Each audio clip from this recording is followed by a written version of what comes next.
And the recording has started. And hello, everyone. Welcome to the Weirdo Watchlist Podcast, the podcast that's slightly off. Each week we watch a movie from the Weirdo Watchlist. Not each week, every other week. We watch a movie from the Weirdo Watchlist on Letterboxd, created by Tyler. I am Mikey, and that is Sam. And we have things to talk about this episode. So let's get cracking. Oh my god, let's get cracking. What do we have to talk about this episode? A whole lot. It's October, it's Scary Movie Month, it's Hooptober for those participating. Hooptober. Sam is not because he's a coward and couldn't finish a list. It's too complicated for him. It's hard. If you guys know what Hooptober is, you know that it's kind of hard. Leave me alone. I thought I was going to be like, pick 30 movies and I'm done. It's not that easy. I mean, it is pick 31 movies. It's a little... Exactly. That's why I thought. I was like, oh, there's more than 30? Can't do it. Couldn't do it. But I have the criteria pulled up, and I've got my list pulled up too. I had this preloaded, ready to go, because I thought it would be fun to help you make your list. Yeah. But I mean, it's only October 4th when we're recording this. But when I release it next week, the month will be half over. Oh my god, I'll have to binge so much. Oh, allegedly. I've been watching a lot of movies, but that's a lot of binging there. Yeah, that's a lot of binging. So I have to watch the worst Dracula movie I could find, and I don't want to do that either. I already did that. Everybody who's doing Hooptober seems to have picked the same, at least two. Yeah. Which I'll get into that when I finish sure. reading some of these other ones off. But yeah. The criteria for Hooptober is there must be 31 films, because there's one movie a day, 31 days in October. 6 different countries, so 8 different decades. And that's just all across all 31 films, just 8 decades, 6 different countries. 2 post-apocalyptic and natural disaster-related films. 1 film starring Robert Englund.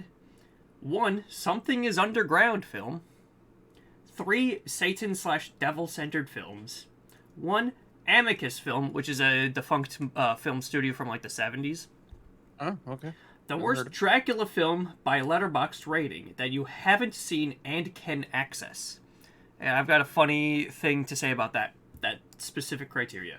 1 LGBTQ plus connected film.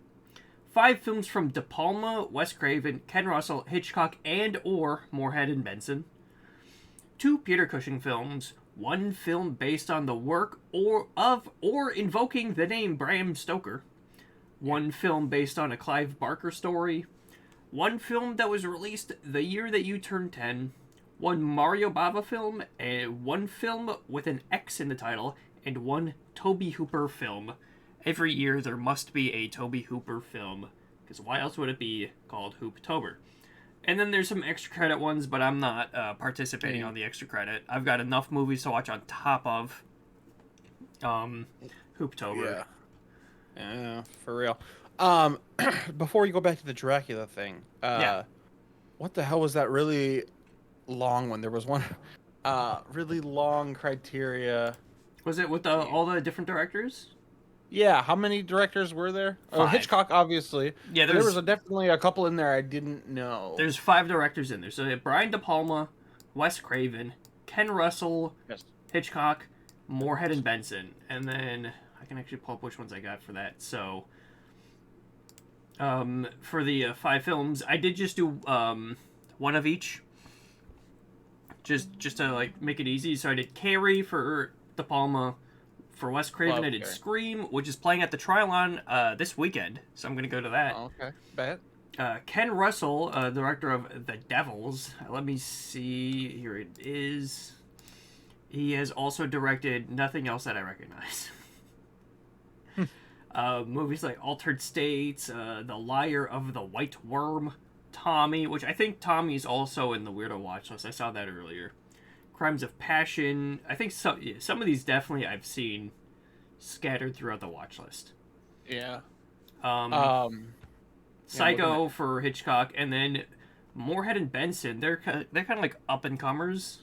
That's what I'm looking at right now. That's what I'm looking at. Which one did you pick? The Endless. Hell yeah, my boy! I've seen that a couple times. Love that movie. Have you seen it yet? No, I haven't seen any other stuff except for I guess the episodes of Moon Knight they directed. Oh yeah. Great show. Yeah, Honestly, a really great, like, well directed show if I really think about it. I liked But it. The Endless has another movie kind of linked in with it that I'd like to watch. So once you watch that, we'll have to watch that one at the same time. Yeah, definitely. We'll Fuck yeah. try and coordinate that. The So Endless, great, yeah, great list. um, And Carrie's one of my favorites. haven't seen it. Oh man, I got some movies that you need to watch that are on VHS. That Carrie's one of them. Carrie's Some of those movies, some of them you just need to watch on VHS to really get that full nostalgia. I'm 12 and I'm scared in my bedroom. I'm looking at my VHS shelf right now. Yeah? See what I got. I mean, I don't have anything from my Hooptober list. I mean, Yeah. I got the Star Wars movies, and I got Oh, yeah. Tron, the original Tron. Cool. Yeah, unless you can count like, I mean, you could like squeeze 7 into there. I mean, you can like figure out a reason. I think that's the scariest movie of the bunch that I can definitely see. So wait, so you have a VCR then? Yeah, I haven't. I can literally lend you tapes then. That's badass. Fantastic. Yeah. Yeah, I got. That's all I collect is like horror VHS. So I got a bunch of good ones for Hooptober Yeah. actually. But yeah, no, that's a fucking great list. Also, the Stroker, Bram Stoker Stroking my wiener, am I right? Yeah, like invoking the name of, like, what the fuck was that all about? Jesus, See, I for thought that it was one- just, like, for made that a one- Dracula movie. Jesus, For that one, I just picked Bram Stoker's Dracula from 1992, I've never which seen it. is also playing at the Trilon this month. Oh, are you going? So yeah, I'm going. I'm going to go to all the Nightmarish 90s ones they're doing that we talked about like last week. Oh yeah, that's right. Fuck yeah, I wanted to go see that Cure movie. I just saw. Yeah, no, they're playing that. Playing that Chris after. Tucker just put a video out about it for some reason, and like he just does that every like October. He does Yeah. older videos, and he did Cure, and I'm like, oh, maybe I'll watch that movie and then watch this review. I don't know. It's at the Trilon right after Scream. I think I'm going to Yeah. the Sunday showing. I might have to join you if it's not sold out. I got I a don't- couple tokens to get in for free. I don't think it's gonna sell out, just cause like that one to me. I had like 6 showings, I think, too, of that one. Yeah. Of Cure. I think like 2 different days. Yeah. So yeah, maybe I'll fucking. Actually, I don't know. It mean, depends on work, but we'll figure it out off the podcast. But still, I would like to see it. I was about to say I'm pulling up the Trilon right now, so I could just like look at like what ticket sales are looking like. But yeah, we'll worry about that later. We also have to figure out Possession on Friday too, because I'm still going to that. Oh yeah. I work, so Ah. unless it's during the day, I don't know. It's like 6 o'clock, I think. Yeah, no. Okay. Anything in the evening I can't do. Also a good movie though. Another good one. God, there's so many good movies out there. I'll tell you about it after I watch it. This is why we do it, boys. This is why we do it. We grind all these podcast hours out for the cinema. Ugh. Yeah. I don't know if you wanted to add anything else on there, but I did want to talk about a movie I saw. I do yeah. want to talk about the Dracula thing. Oh yeah. What? Yeah, you said you had a thing. Yeah, so I've only watched out of the bunch of movies. This list, by the way, my Hooptober list is pinned on my Letterboxd profile. Audience and listeners, if you want to go look at that, plug the Letterboxd. It's just my name right underneath me right here. Go follow that. I also never realized how close your name was to Miley Cyrus. I'm very sorry. I never noticed that, and I'm sorry that I'm saying it out loud. My God, it's close because my phone tried to correct it to that. So, just throwing that out there. You know, I haven't thought about that in like years, not since like Hannah Montana. Yeah.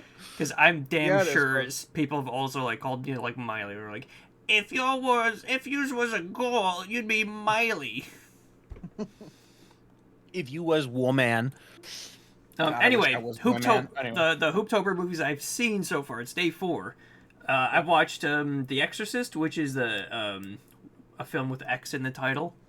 Candyman, the original, which is the Clive Barker story. That one, they showed that on 35mm at the Trilon, so I caught that. Oh, nice. 9 from 2009, which I picked for the post-apocalyptic feature. And then that one was fine. It's artistically very well done, but there's nothing else to really like carry the movie except for that. Yeah. And Dracula 3000 was the lowest rated on Letterboxd that I can watch. And you watched it already? And I watched it already. Yeah, it is quite the absurd film. Oh, Jesus. To say the least, it's lowest rated for a reason. Yeah. And yeah, I've got my two coworkers who are also participating in Hooptober. They chose to do Dario Argento's Dracula 3D, which is the second lowest rated, but you can watch it for free instead of paying $4 to watch Dracula 3000, like I did, because I'm a schmuck. Can you imagine the people who made the shitty ass movie Dracula 3000 just getting a hella paycheck because of Hooptober? Yeah, they're getting quite the residual check this month. A bunch of shitty reviews and a bunch of money. Dude, listen, if you check the reviews for Dracula 3000, most of the popular reviews right now are all Hooptober. Oh, who else is watching it? Right? Yeah. I'm also doing like on Letterboxd you can like set favorite movies, right? And if you have like your 4 favorites, Letterboxd tags you as a fan of those movies. So just quickly right here, 9 has 723 fans, which means 723 people have that as their top 4. Dracula 3000 for a period of 4 hours, because I'm a little weirdo, Dracula 3000 had 1 fan. Because each month I like to highlight the favorite first watches I've seen as like whichever one's the best. So like last month I ended with like Eternal Sunshine, The Elephant Man, Harry Met Sally, and Matrix Reloaded. Those are the like best movies I watched for the first time last month. Yeah. And for about 4 hours, the best 4 movies I saw were Exorcist, Candyman 9, and Dracula 3000. And my coworker got a screenshot of this. On Dracula 3000, there was 1 fan. And if you clicked on who that 1 fan was, it was me, and only me. Are you proud? I'm not really proud of it. No. I don't know. I feel the pride in your voice a little. It's just really funny. It's really funny to think about that there was 1 fan for a period of 4 hours on Letterboxd. But now there's not, because I watched... What else did I watch? A couple things. Well, you have The Celebration on there. The Celebration. That's what kicked it out. And then we're going to talk about that later. That's our movie of the podcast week. And then Cloud Atlas, which we were talking about right before we went live. But Tom Hanks dressing up. Funny costumes, that one. Hugo Weaving as the Benadryl Hat Man. Wonderful stuff. I do also want to talk about The Exorcist 2, since I watched that for the first time. Yes. On Were you Sunday. Scared? Were you spooked? You know, it was kind of freaky stuff going on, but also really funny and scary at the same time. You know, the movie's fucking terrifying still. It's kind of fucked. I mean, when was it made? 73. Jesus Christ. Yeah. So it was just like Reagan just like stabbing herself in her crotch with the cross, and then this demon just saying like, "Let Jesus fuck you," and I'm just like, I'm laughing because that's just so absurd, but I'm also like terrified because it's fucking terrifying. Yeah, it's insane. That's what I love about it. I mean, I love when portrayals of demons are twisted and sick and like and funny and like twisted as fuck, dude. That's what I like, and I like Evil Dead for that too, because it can be silly as hell, but also still spooky as hell. Yeah. And it's funny because like I watched it on HBO Max. Just because, like, I needed, like, 2 hours to kill before I went and saw Candyman. So I was like, fuck it. Exorcist, I'm putting it on. Knock this one out right away. Good double feature. Yeah, hell yeah. Yeah, no, it was fun. And then I told my fiance about it when she got home that night. And I was like, yeah, watch The Exorcist. It was great, you know. And then she was like, she looked at me and was like, you watched The Exorcist without me? And then she was like, I was gonna, you know, we're playing it at the movie theater I work at, and I was thinking we watch it one night. And she said it kind of like sheepishly, like kind of like sad that because like I didn't know that her theater was playing it, and then it happened that they were playing it the same day that I watched it at home. Really? Yeah. But I was like, no, listen, we can watch it again. Just tell me when you want to watch it again, and I'll be there.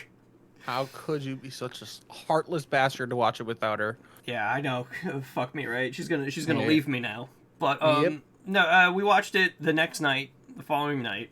She liked it a lot more than I thought she did, which was great because Yeah. she hates slow movies, especially old movies too. Yeah. But she got a good kick out of this one, so that makes me happy. Okay. Yeah, and I got to watch it in a theater too, which was great. That is nice. I've never seen it in a theater. Well, fuck. Today was the last day Fathom Events was showing it. Well, that's all right. I'm going to see Exorcist Believer tomorrow at 6. You hear the reviews coming out for that one? Not good. No, not good. Not good. I saw the synopsis, like a more in-depth synopsis, I guess. And I read this the first part, and I was like, that is generic. It just sounds generic as hell. It's gonna be crazy when The Pope's Exorcist is gonna be the better Exorcist movie that came out this year. Yeah. I just hope the little girls are scary. That's all I care about. Yeah, we'll see what kind of weird fuck shit happens. Right. It's like David Gordon Green, so some weird shit's gonna happen. Yeah. Like, I think regardless. I mean, I feel like the movie is just going to be a showcase of weird, gross, nasty effects, and I'm okay with that. I'm okay with The it too, movie doesn't but have to be that good, you know? but again, we'll see. I don't know when I'm seeing it. Probably like Friday night or tomorrow night, even after my fiance's done with work. But we'll see. Yeah. We'll see. Yeah, we'll see if David Gordon Green really does deserve to direct 2 more Exorcist movies after this. Is that the plan? Yeah, no. Universal bought the rights to The Exorcist for $400 million, and greenlit David Gordon Green to direct 3 of them because the Halloween movies did so well under his umbrella. Okay. They sure did. Mm-hmm. They sure did do so well. They probably made money. I mean, it's it's Blumhouse too behind it, so they're cheap to make. Give John Carpenter a check that he will gladly accept, and pay Jamie Lee Curtis enough to get her to come back. That's all you had to pay for, and then just get some dude in a burnt rubber mask. Oh man, I'm reading one bad review already, and it's just whatever. I should go. I should just torture myself and go. I'm a horror fan, am I not? I gotta see things. Yeah, Gotta see the things. we'll talk about it too. You know. Yeah, we'll talk about it. We'll talk about it in the best, highest regard I can when I watch it. I'll try to pick out all the best things. I'm gonna go in there with the lowest expectations and try to pick out all the best things I can of it. I don't know I don't know how I'm going into it. Yeah, high and probably a little bit erect, to be honest with you. My dick don't work. Shit. Damn, dick don't work. Dick fell off. My dick fell off. You were gonna say something. Yeah. After the Hooptober stuff. Did you happen to see The Creator yet? I did not. I'm gonna catch it this weekend for sure. You're gonna catch it this weekend. Okay, so yeah. I will save any spoilers or really too much about it, but besides the one fact that the budget of the movie is like, I guess, like 80 million. Yeah. And the movie looks like, I mean, people, that's the main praise that the movie's getting, is like, this movie looks like the biggest budget, like, I mean, it looks like Rogue One, to be honest with you. Yeah. Good looking movie, that one. And that movie probably cost double. I mean, whatever it was, but they made this movie look really good on a pretty small budget. And whether you like the movie or not, the fact that like a blockbuster is still coming out that has original shit, and like a sci-fi blockbuster from a non-existing IP, like how crazy that really is. And one that costs under $100 million too. Yeah, and I hope it makes the money. I mean, I know it's really hard for for theaters to get people into things like this. You know, not an existing IP of any kind. But I hope it makes its money because it's good, and I hope. I was thinking about blockbusters today. I was watching a video on YouTube a couple days ago about how there used to be like 2, maybe 3 blockbusters a year. They were very expensive to make, and like everybody went. It was a big deal. Titanic was like the blockbuster of the year. Well, now we have like blockbusters every month, thanks to like Marvel and DC and all these IPs. We have like so the blockbuster has lost its entire charm. Meaning, yeah. Really, yeah. So like, seeing something like this come out, and like, it's probably not going to make the money that it should, but it's nice to see that they're still trying. You know, some Yeah. people are still trying. Yeah, and I think I watched a similar video. I don't know if it's the same one or not because this one was released like yesterday or today. The Okay. Patrick Willems "What Killed the Cinema," or a murder mystery is what he pitched it as too. Like who killed cinema, and basically yeah, said the same thing that like blockbusters used to just be like the biggest movie of like let me look this up. The hold on.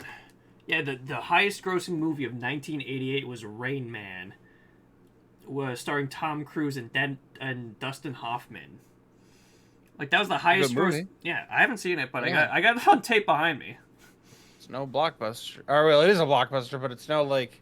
It's no Iron Man, yeah, but it's no summer blockbuster. You know, it's not like a movie event. It's Rain Man. You know. Oh yeah, fine. released. I was gonna fact check you on a bit being like a summer blockbuster, but it was released in December. I mean. But yeah, no, that was like he said like that was the highest grossing movie of that year, and again what you said, you only ever had two big movies a year, one in the summer, one in December after Christmas. And everything else was like, yeah, mid-budget comedies that just did really well. And, you know, like horror movies that also just did really well. And you don't have that anymore because they cracked, like Harry Potter, Lord of the Rings, Sam Raimi, Spider-Man's cracked the formula that you just need a recognizable property that already exists. You pull in that audience and you make the movie, and then you pull in general audiences too. And yep. Boom, you got your blockbuster. It doesn't really matter anymore, you know. And now, yeah, it doesn't matter if it's good because now everyone's just like that. Those are the movies people see instead of something like Bottoms or something like Past Lives. You know, like actual movies that people made instead of, you know, something that was like machined out. Any original ideas. I mean, if it doesn't have an existing IP or something like that, or a gimmick of some sort, and it's just like it's almost under the radar. Unfortunately, that's why Barbenheimer was such a hit because it was just something new that you know, like people like Greta Gerwig, people like Christopher Nolan. Those movies were bound to be a huge hit anyway. Yeah. But like with them making like damn near like, you know, like a combined like $1.6 billion each. Yeah. Ridiculous. That's not even that much. Like $2.5 billion each is the correct math. I'm just stupid. And one of them is a 3-hour long historical drama about scientists. Crazy stuff. That's what happened this year. And the Guardians of the Galaxy 3 is only number 4 for highest grossing. Good movie though. Guardians 3 is a genuinely good movie. But certainly, it's again fantastic. But that one doesn't count because that's also made with artistic integrity. Because James Gunn like gives a shit about making movies. Yeah, I feel like there's just gonna be a big shift. There's gonna be a big shift in how blockbusters and I mean there already is in superhero movies and like how they can't just pump them out anymore. Yeah, no, which like is nice because things are losing money now. DC like pumping out like 4 duds back to back to back. Indiana Jones, like most expensive movie ever made. That one of the top. Dial of Destiny. That's like $290 million budget. It's like definitely up there for most expensive. I don't know if it beat Pirates of the Caribbean 4. Yeah. But no, Dial of Destiny was certainly the most expensive movie ever made, but nobody went and saw it because who gives a shit about Indiana Jones anymore? And the people who didn't want to see what they saw. Yeah, people really didn't give a shit about it. Honestly, it was fine for I think the casual viewer, which was me. It was a fine film, just as good as I wanted it to be. And then I do also want to just like dick ride Ridley Scott for a second because Napoleon's coming out, and that's getting a 70mm film release because I think of the success that Oppenheimer had with that format. Like showtimes for like 70mm screenings of Oppenheimer were sold out for like weeks in advance because for the 70mm. Yeah, 70mm specifically. Right. Because And then like, did you hear that they couldn't even really run them? yeah, no, 70 millimeter as a format. The longest you can get is like 2 hours and 49 minutes. That's why Interstellar is that exact runtime. Really? I think so, yeah. That's funny. But Nolan figured out how to make it bigger, and then you had an 11-mile long film reel for IMAX 70 millimeter, and then the two theaters in the Twin Cities that could show 70 millimeter, those were just always being sold out every showtime. Because, like, again, those are the only two, like, theaters that have 70 mil projectors. And, yeah, again, that's a huge, like, if you can sell at a theater every showtime, regardless of 70 millimeter or not, that's still huge. Yeah. So I think, Napoleon is trying to, like, catch that milk. And I'm going to drink that milk. Where? Napoleon. Where are you going to drink it? Straight from the titty. Hey, but are you going to be able to go see it in 70 millimeter? It's the Southdale AMC has it on 70 mil. They've got a 70 mil projector. Why didn't they show Oppenheimer? They did. That's where I saw it on 70 mil. I don't know, man. I got to fact check you on that, I think, because I don't think that's true. Because the closest one was Michigan. You might be thinking IMAX. 70? You might be thinking IMAX 70 millimeter, but regular 70 millimeter. Oh, yeah. There was a I didn't know there was a regular. Yeah, no, that there is regular 70 millimeter. I didn't know they were showing that anywhere. I thought they were just doing IMAX 70 millimeter in like the 17 locations. And that's because you're a bozo. I hate cinema. I don't even know what it is, dude. I didn't even see Oppenheimer. I did see Oppenheimer. I saw it. I did see it in Burnsville on that big IMAX because I wanted to, and I found a showtime that worked perfect for me, and it was right in, like, the theater. We worked there together. The 21 plus area, which is probably not that anymore, but the VIP area right in the middle front row of that. Oh, man. I was, like, Oppenheimered. Like, shit was hitting me in the chest right in the middle, bro. It was sick. Listen. That's a good IMAX. That's a good IMAX. It's a great IMAX. It's huge. Big screen. Big stuff going on there. I'm gonna try to see Napoleon in there because I missed Oppenheimer in IMAX. Damn. I'm a fake fan of movies. Hey, anyway, Napoleon, that looks like a movie that should be the most expensive movie ever made. But really? I don't know anything about it except for who's in it.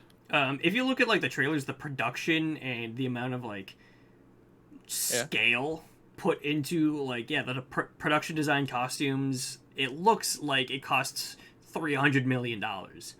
But I think its budget is like 110 max. Really? Yeah, that and it's getting an IMAX release. It's getting 70 millimeter formats. Wow. Like general people are excited about it. Like I've got friends who don't watch movies who say they want to see it. Really? I haven't even really heard anything about it, to be honest with you. Movies are back. You're just Movies not. Are back. You're just not paying attention. You're watching Before Sunset on your phone. God damn right, I am. A couple times. Fucking phone. Your telephone. I'm crying in parking lots watching those movies on my phone, bro. Just get off my back about it. It's alright. Sad. I watched When Harry Met Sally on my phone at work and still cried. Oh, fucking good movie. Good fucking movie. Nice, I like cozy that one. Yeah. Cozy, easy watch. Easy, cozy stuff. God damn, how long have we been talking? Are we a half hour in yet? Just about, 28 minutes. Oh god, I don't want to rush anything. I don't want to rush into the celebration. I'm excited to talk about it eventually. But, God, I don't remember what I was saying. Something about cinema, 70 millimeter. That sounds fun though. It does sound like a good time. I'm pumped for it. I was about to just my I'm not gonna do that. My fiance hates movies that are longer than an hour and 45 minutes. Oppenheimer, her favorite movie of the year. The boring courtroom drama is her favorite of the year, which is honestly shocking. Hey, that's good. And she's also excited to see Napoleon. So I think we're winning here. Hell yeah. I mean, she's worked it. She's been a movie. She should be a movie person. She's pretty much a movie person. She just got some. You say that, but I mean, her favorite movie is like Halloween and Perks of Being a Wallflower. So she's seen movies. But again, sometimes it's just hard to get her to sit down to watch a movie. Oh, I get that 100%. 100%. Yeah. For me, one thing my girl, for you to watch movies. Yeah, for me to watch movies, I just sit down and put one on. It's easy. Exactly. Easy peasy. Exactly. I love it. Oh. It's the women that we can't get to sit down and watch them with us. Oh, I thought you were gonna say that we don't like. Love the movies. It's the women we don't like. Hate them. Can't stand them. I'm trying to watch a movie, lady. Okay. Love you. Mabel, you look pretty cute back there. Okay, sorry. She's not. She's not. No, the camera cuts off right at the bed. There. Yeah. Now there she is. Mabel. Okay, sorry. All right. Listen, the dog will keep the audience attention. That's true. Audience attention spiked seeing the dog. Please leave a comment, subscribe. You know that shit matters. I don't know why it matters. It matters. Hit the comments. Ask us a question in the comments. Ask us a question and we'll answer it, and then it'll get engagement. Or just say my dog's cute, and people will engage with that. I can get my dog. Meanie! Let's just get the dog break. Dog break, yeah. And then after dogs, then we can talk about celebration. Meanie! Yes. I have to, like, rustle some food. Hold on. That always gets her attention. Doesn't matter what it does. Is she even, like, in? Oh, here she comes. Okay, cool. Meanie. Come here, Meanie. Oh, she's been sleeping. Come here, Meanie. I ate so much peanut butter earlier. Oh, yeah, Meanie. Oh. Finally. The star of the show's here. You don't even get to see it, but she's like... I don't. She's like climbing up on the chair. I'm picturing her. She's very, very adorable. Also, actually, before we go into that, did you watch the 4 Wes Anderson shorts that he came out with? I tried to, but Netflix was being like a little shit on the TV, so I didn't get to watch those yet. But I really want to. I'll pump those out before we record the next episode. Okay, cool. Bet. They're great. They're great. A couple of them are 17 minutes, and they're like... I saw that, and I was big sigh of relief. Nice. I thought they were all going to be 40 minrominutes. Yeah, no, they're easy to get there. It's like, it is just these actors narrating, like reading a book, reading a Roald Dahl story to you. It's great. I'm pumped. Yeah, hell yeah. But dog break is over. Back to talking about movies. The Celebration. The Celebration. We watched The Celebration for this week's episode. Directed by Thomas Vinterberg. Its Danish name is Festen, which is fun. And the synopsis on Letterboxd reads, a grandiose party to celebrate the 60th birthday unleashes a family drama with all the lies that conceal horrendous secrets. The eldest son, Christian, stages a showdown with the popular paterfamilias. His provocative, moving after-dinner speech dislodges all the masks, which finally fall completely as the father-son conflict intensifies. The bewildered guests look on. Hell yeah! I mean, if you didn't watch it, there's gonna be spoilers, okay? But so we're gonna get some pretty big elephant out of the way here in a second. So spoilers if you haven't seen it, but the big thing that happens. I'm not gonna go through the whole movie because I probably couldn't even do that if I tried because it's the way it's shot, and that's mostly what I want to talk about anyway. But I do have everything we need to talk about for that. Okay, I did research a little bit. Did you? Nice. But the big sexual assault accusations and then theme of the movie and what the whole movie's about is, the son coming out to the whole family saying the father is a sexual predator of him and his now deceased sister. So very hard subject matter. And apparently at the time, I was watching some like behind the scenes stuff of this because that's the interesting part of this movie to me is the making of it, of course. Yeah. But how that really was never tackled like in cinema much, but like is what they were saying, how shocking it was, especially when this first came out and how real it felt because of the way it was made and like how disgusted people were with this movie and stuff, which is sick. I love that. But my God, it's an uncomfortable watch. I love your review is I hated that so much. Yeah, no, I really fucking did hate it so much. I was hiding in my t-shirt throughout the back half of the movie. It's just like, and again, like the way it's shot, right? It's all on camcorder. It's all shot like a home video because, and we can get into this real quick before we really like digest our feelings about it. Mm-hmm. But I don't know how much research you did on it, but this is the the way this film is shot, it is the first in the Dogme '95 avant-garde film movement, created by the director Thomas Vinterberg and other freak director Lars von Trier. Famous director for famously giving everyone the greatest Willem Dafoe fact ever. Oh, the dong. Yes, yeah. Yes, right. Willem Dafoe's gigantic schlong fact.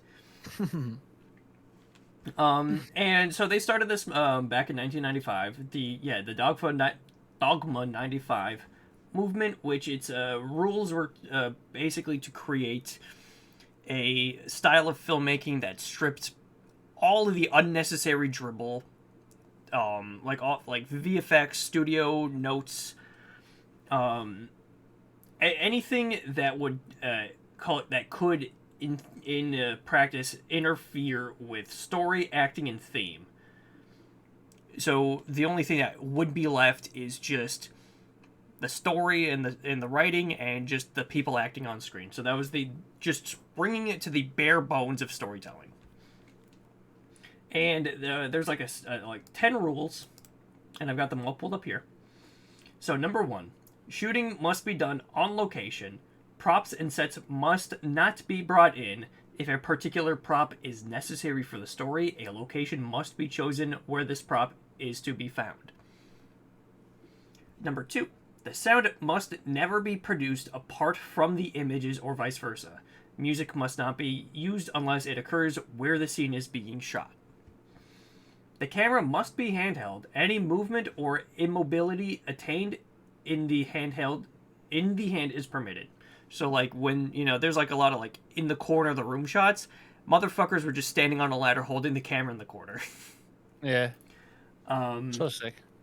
The film must be in color. Special lighting is not acceptable. If there is too little light for exposure, the scene must be cut or a single lamp to be attached to the camera. Number 5, optical work and filters are forbidden. Number 6, the film must not contain superficial action. Murders, weapons, etc. must not occur. Number 7, temporal or geographical alienation are forbidden. That is to say that the film takes place here and now on planet Earth. Number 8, genre movies are not acceptable. The film format must be Academy 35mm. And number 10, the director must not be credited. So those are all the basic rules. That's why the film looks the way it does. And again, honest to fucking God, I think the format really adds to just the uncomfortable drama taking place, because it feels like, you're watching a home video. It feels like you're there in the party, as all this drama is taking place, and it's just only getting worse and worse as the night goes on. It feels so much more real when you don't cut away and you just get all like everybody's acting, and it's all a big improv, really. I mean, it feels like it anyway. Obviously they're doing whatever, but I mean, I did hear that like they didn't tell the extras what the speech was going to be when the son gave the speech. Some of the extras didn't know, so like it was supposed to feel like this was like a very realistic thing, and it does. I mean, 100% it does, thanks to this fucking style.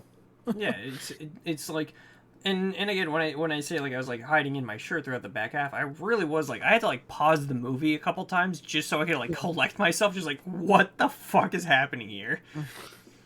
And I genuinely fucking loved it. It was a fantastic watch, and I again haven't felt this way watching a movie like since like Climax for the first time, since Mother, or like Skinamarink earlier in the year. Like, incredible stuff happening on screen, and it's all terrible. Just a terrible time. It is a terrible. I can't wait for you to watch Possession. It is truly a terrible time. I was a little lost in some of it.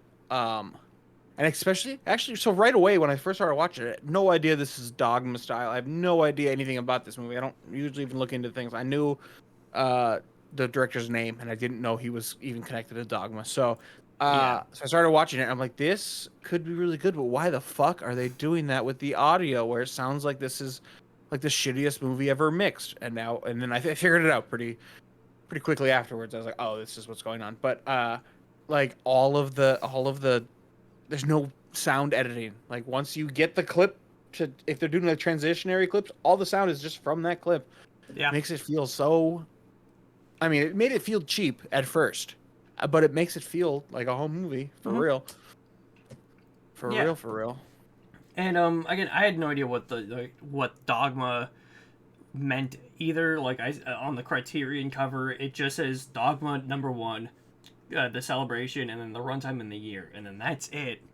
Yeah. And, you know, the fucking cover is see-through. You know, Criterion famously does like very like, you know, like beautiful, like artistically relevant to the film, like cover designs, and then this one it's just blank. It's just see-through, and then Dogma rules, which I didn't read. That's cool. But knowing the what Dogma 95 is, it makes total sense. They're just stripping out everything that gets in the way of just the movie. Yeah, which cool. you can see through the cover of the Criterion cover. Genius, I say. Someone give this person $40 for this DVD, quick. I did, yeah. Did you buy it? Yeah, no, I bought it a while ago. I've been meaning to watch this movie. Oh, that's right. Yeah, it was a Sardonicast podcast pick. They do like a book club rotation for movies, and they talked about the celebration. So that's why I've been like meaning to watch this, so I can listen to that. Yeah. Watched it, listened to the episode. That's where I learned about Dogma 95. Oh, nice little companion. Yeah, and it's it's a very interesting style that you actually cannot do now, because anyone can just do it on their phones. And you can follow the rules, but now it's not as like. What's the point? Yeah. Now it's like easier than ever to just make a movie on your phone and then accidentally just happen to follow the rules. True. Yeah, and some of it, honestly, this is just me being negative. It feels a little pretentious. It's a couple like college, hiding their horses. It does come off like. Yeah. A couple of the rules are like, all right, like I get it, like it's a fun bit and cool, but like, yeah. But goddamn, and I don't even know how many movies were made, but apparently this is kind of the shining example of it. This one, like, and one other one somebody was saying. But. I think Lars von Trier's 3 Idiots was the other one, the other Dogma movie that people talk about. And that's where I had heard about Dogma first. I had heard about Dogma a few months ago from Karsten. Oh, okay. I was talking about 3 Idiots, so. Shouts out. Shouts out, Karsten. Wait, Karsten, if you're watching this by some miracle, you're welcome on the podcast. Second guess, we gotta get friend of the podcast Vince on first. Yeah, we should. What's up with that guy? I don't know. He lives in Florida. He's fucking sucking the mouse. Can I say that? Is that allowed? I mean, we're not affiliated with Disney. He is, so. We can say True. he can't. I can do whatever I want, Disney. I'm not affiliated with your shit. Moon Knight was good, though. We did like Moon Knight. Anyway, the celebration.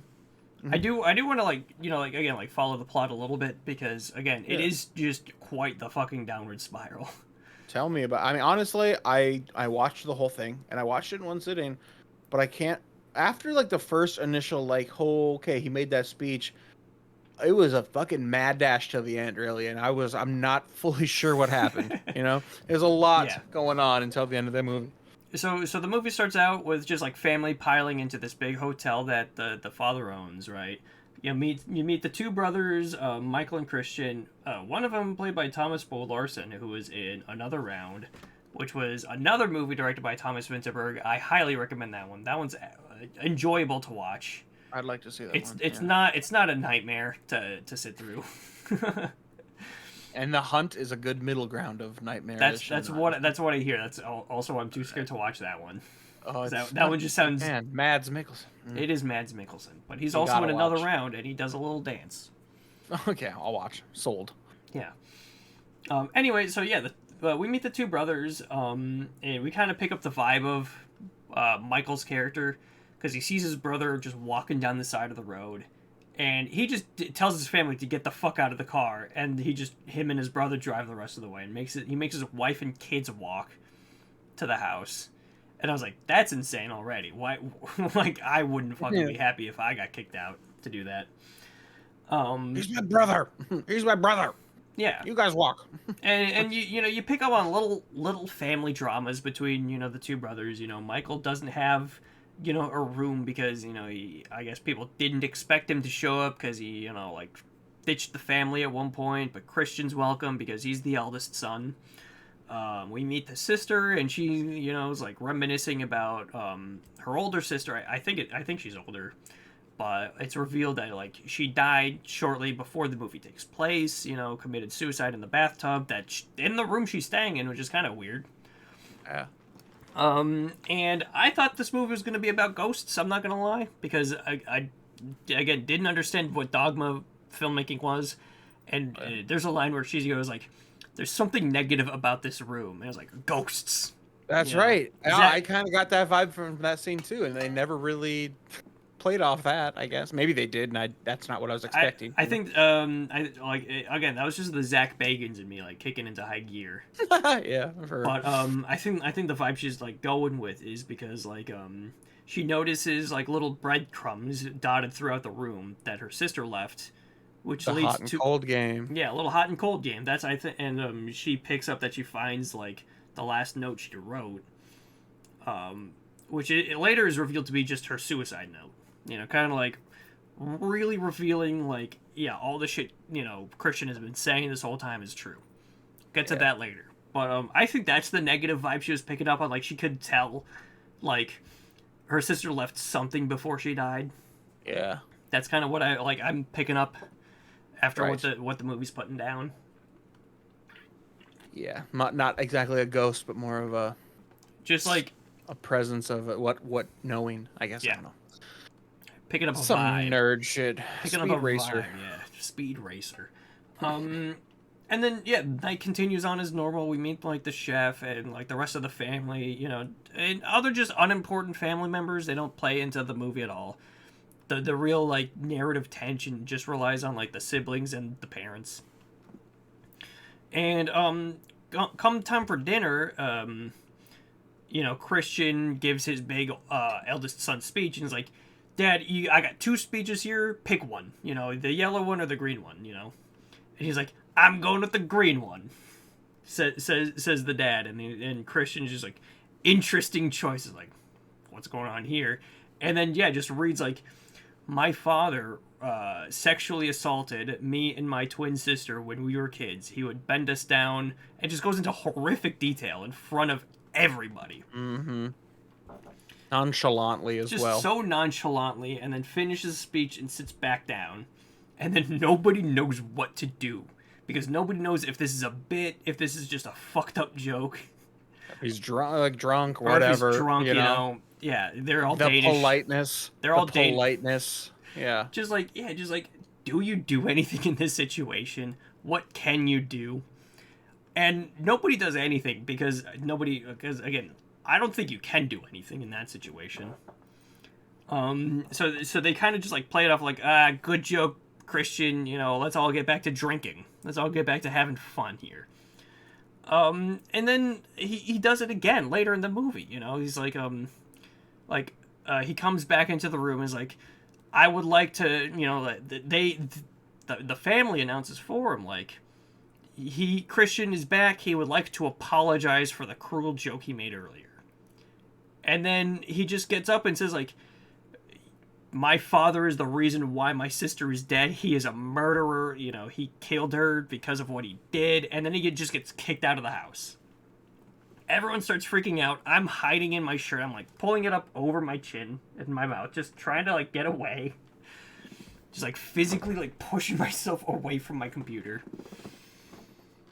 And they just, like, kick him out, lock him out of the house, and then again just keep trying to get back to a sense of normalcy in the house, as if these serious accusations weren't just made. Yeah. And then it just gets worse, like not even Christian's doing all the drama because the sister, I'm trying to figure, Helena, she brings her boyfriend over who is a black American. And Michael immediately sees him and just like, no musicians. We don't need a musician. You're not on the welcome list. Just immediately going just the wrong direction. And I'm like, Jesus Christ, this dude's a racist. He's just assuming the worst already. And then he only gets worse when he realizes that this man who just showed up is dating his sister. And, he says some things, and then, like, the sister just calls him a Nazi bastard. Yeah. It gets just so... It just keeps going down, worse and worse. The next horrible incident, Christian's back in the house. Somehow he got back in, and they let him sit at the table. And the mother gives a speech trying to discredit everything that's been said by saying, Christian had an imaginary friend who would, to tell him little secrets, and sometimes these secrets were dastardly. And I think that little imaginary friend is back here again tonight. And Christian, I will give you one more chance to apologize, and we will all forgive you. And as she's giving the speech, Christian is just pouring glasses of wine and chugging, just pouring and chugging. And I'm like, this dude's not gonna let up. I'm freaking out, waiting for what's about to happen. And he just doubles down again and just is like, Mother, you saw what our father was doing to me. You barged in and saw me bent on the floor naked. And you left and you did nothing about it. And then that's when Michael just absolutely, kicks him out of the house and, ties him to a fucking tree for the rest of the night. Yeah, that's right. And it'd be scary. Yeah. It'd be scary to be tied up there. That's what I'm saying. Especially drunk too, dude's fucking hammered, just trying to not let these repressed emotions get to him, but still have the competency to, spill the beans. Yeah, and then there was the family friend kind of worked there. He was in the kitchen working, and he was like, Christian, if you don't do this, I'm going to, kind of. It was the vibe I was getting, and so he was like, he knows what happened. Yeah, he knew what happened, and he told the kitchen staff to take everyone's car keys so they deliberately couldn't leave. That's right. After the first incident, they were like, you're not allowed. They're like, we gotta get out of here. We can't do this. Where are our keys? Fuck, we don't know where our keys are. We have to stay. And I was like, please just leave the house. Just go and leave. And I'm sinking in my chair. Yeah. Hold on one second. My dog is having the worst nightmares right now. Oh my goodness! Wake up. It's okay. It's okay. Wowzers. He's crying. Wait. Oh, Jesus Christ. It's a bad one, huh, man? She's all right. God, she just doesn't want to hear about the celebration. She doesn't want to watch it again. She watched it with me, I think, in the car. I think that was the night she was working with me. That was awesome, by the way, seeing you walking your dog around some random parking lot. Yeah. My buddy asked me my address that night, and so I told him, and he just showed up yesterday. He bought my dog a security vest, that's awesome. Tactical vest thing that says security on it. Yeah. Now, if your boss finds out, can't do nothing about it. Look, she's in uniform. She should get paid, honestly. Yeah. But yeah, no, they were. They took all the keys. That's right. I forgot all about that. And then the sister having to read, the alive sister having to read the dead sister's suicide note. Really, just kind of putting the nail in the coffin. Yeah, and again, just reaffirming everything Christian has been saying has been true, and what the fuck are we supposed to do about this? So everyone just it gets to the point to where everyone is so shocked by this final note that's being read aloud. We've been waiting the whole movie to figure out what it said. And I was when we first see her read it and see it, and she starts crying and puts it away, I was able to pick up the thought oh, something fucked up happened to her. There's some like kind of like picking up like a sexual assault kind of vibe the way she's reacting to it. That's the only thing I could have imagined aside from ghosts, I guess. I still think it might be ghosts. I'm not sure. Dude, they're lurking. They're You're gonna see one. Someone's gonna get pulled. Your plate's gonna fly off the wall. Fuck those kids. Not the dad. No, okay. But yeah, no, everyone in the family is just stunned, and they just look at the dad, and he's just like, finally, just like snaps in his fed up and just drops the fucking bomb, like it was all you were ever good for anyway, and just storms out of the house. Oh yeah. And I was like, and I was just freaking out in my chair because like, I've never had like I felt like I was gonna throw up watching this movie. I was just so high strung and just like riddled with anxiety, like sitting through this thing. It was a nightmare. It was such a fun nightmare. It was a blast, but I'm not gonna watch it. Again, ever. No, again. I mean, I am gonna. Own it, so you probably will. I'm gonna make my friends watch it. I'm. I got like my movie club I'm in. This immediately after I was done, I put it on the rotation. Yeah. It's definitely a movie. Not, if I had to say it's just as a movie alone, it's not great, but it's the filmmaking part of it. If you're not into that part of it, the movie's probably nothing to you. You know what I mean? Like, the whole point is the Dogme rules. That's the whole. Yeah. The movie could stand alone on its own, I guess. I don't think it really would that well because of like just the glare. It feels cheap on purpose. But like without that charm of knowing like why they did it that way, and I don't know, it's part of it. It's just not. I mean, it's just a fine movie. Outside of that, it's just an uncomfortable movie. Outside of that, I loved it. I thought it was fantastic. Yeah. just from like the writing and the acting narrative too, just because like I like one moment the sister's like having her like a meltdown watching like things unfold around her, everyone's like singing this horrible song, oh my god, yeah, and like her boyfriend's just like, what are they singing, what is this, and she's like, it's just a fucking racist song, and it's like, this just feels way too fucking real, like yeah. I cannot deal with this right now, this is too fucking insane. And like I paused the movie just to fucking just take myself away from the movie for even just a second.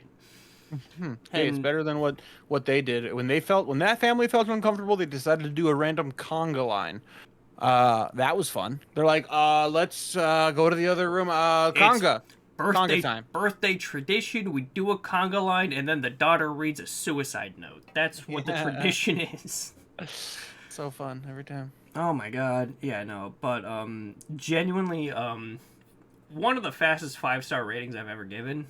I think. Really? I was gonna do like 4.5 just so I could like take the time to collect my feelings, but I was like, nah, this is fucking too good. This is fucking me up too hard. It's like I never felt so high strung watching a movie in quite a fucking while, and this really took the cake. Oh man, hell yeah.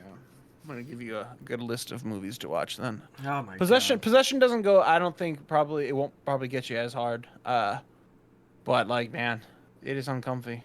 I love uncomfy movies. Oh my god, when they're like this, yeah, no, they're nuts. Climax, the celebration, just the worst double feature you could ever do. You'll just have. I want to feel bad. I want to just collapse in my own skeleton. Just get me away from this situation.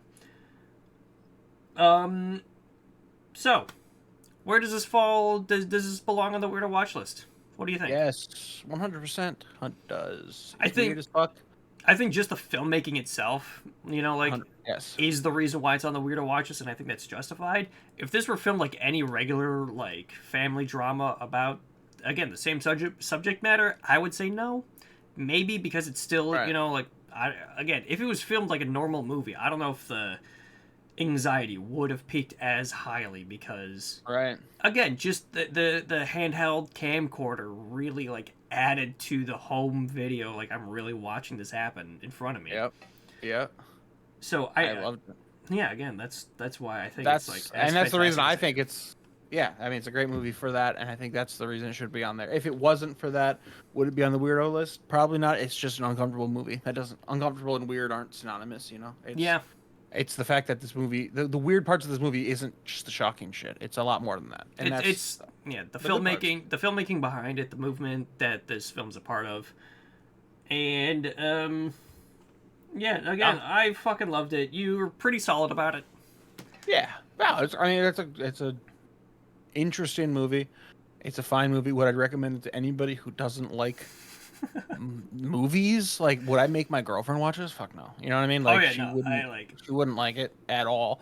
But like, outside of all that stuff, that's not why I would rate it lower. It's just like, outside of that stuff, the reason it's such a good movie is because I can attach myself to that and enjoy those parts of it.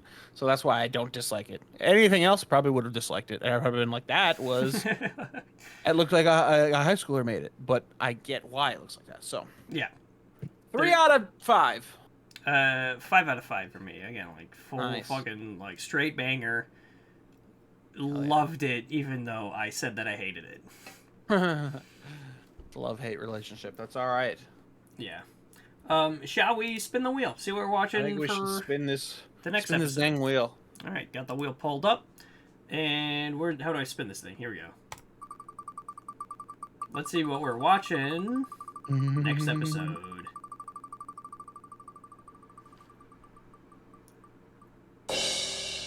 Number 811.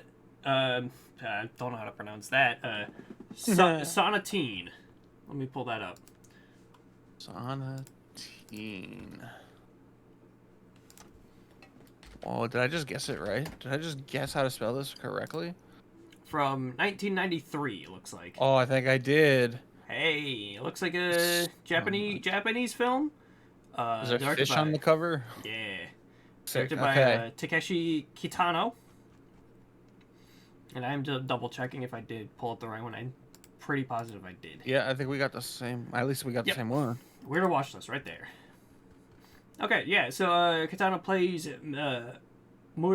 Murikawa, a Tokyo Yakuza tiring of gangster life along with a few of his henchmen. He is sent by his boss to Okinawa to help end a gang war, supposedly to mediate between two warring clans. He finds that the dispute between the clans is insignificant, and whilst wondering why he was sent to Okinawa at all,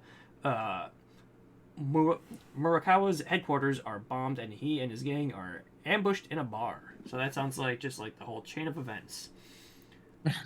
Just tells you the setup of the movie, I guess. Yeah. What? Do I know that guy? Who's the main guy here? Starring and directing man from the Ghost in the Shell remake with Scarlett Johansson, Battle Royale, and Johnny Mnemonic with okay, bet. Keanu Reeves. Haven't watched that one, but it was added to the Criterion channel, so I ought to give it a watch. Huh. And then also starring, I recognize the name Watanabe, but I doubt it's in relation to Ken Watanabe. Oh, okay, yeah, Tetsu Watanabe, Godzilla, Shin Godzilla, fantastic movie. Okay. Prisoners of the Ghostland with Nicolas Cage, I think that one has. And then there's a couple of other modern Godzilla movies. It's from the 2000s, a couple of monster movies. All right, we're in for a little treat, maybe. Yeah. Got a good rating. A very symbolic looking poster for I don't know what it means, but it's. Hey, we got a fish. Yeah, good rating curve right here. Nice 4.1. That's a good sign. Better than what was it? Valley of the Gods, or like 2.6. Yeah.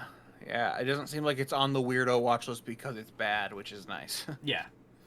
It doesn't seem like it's part of it. So, all right, we'll watch this. I don't know where, I don't know how, but I'll figure it out. Yeah, let me look. Okay, it's on a... What is this one?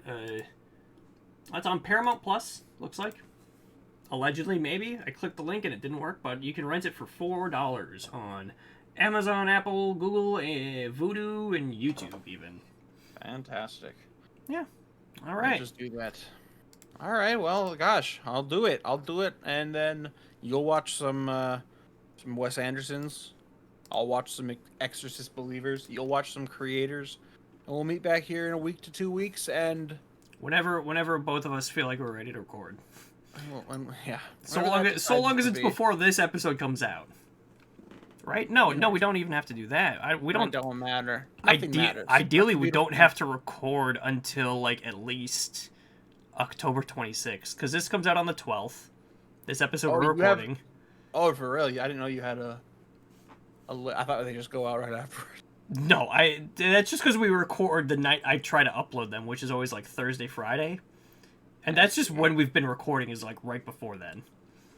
Damn, so we have one coming out tomorrow? Technically tomorrow? No, this one does not come out till next Thursday. That's when I'm gonna upload them, since this is a bi-weekly show. We released one last week. Next one doesn't come out till next week.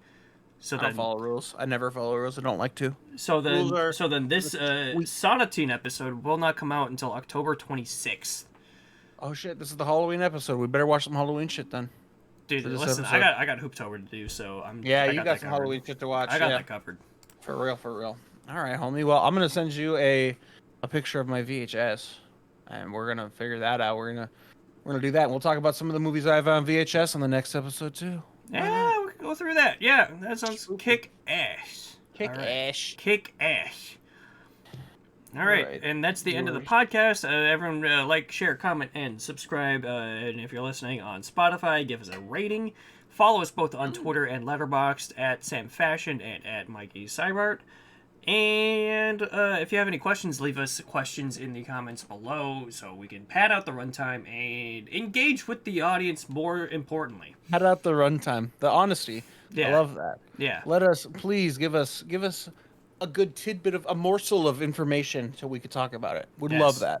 We'll answer any question unless it's about I don't know. I can't think of anything that's like off. We can't tell you. Yeah. There's certain lines I'm not even gonna cross. If you ask a question and we don't read it, that's probably over the line. Oh shoot! You know what we really have to do before we end this episode? What? Talk about Gore Verbinski somehow. Someone somehow rope Gore Verbinski into the conversation. Oh shit! What's he been up to? Christ, still not making a movie. God damn it! All right, well, next time maybe. Miss him. That's all right, everybody. That's the Gore Verbinski plug. That's all the other plugs we do to. That's all we needed. Conclude an episode.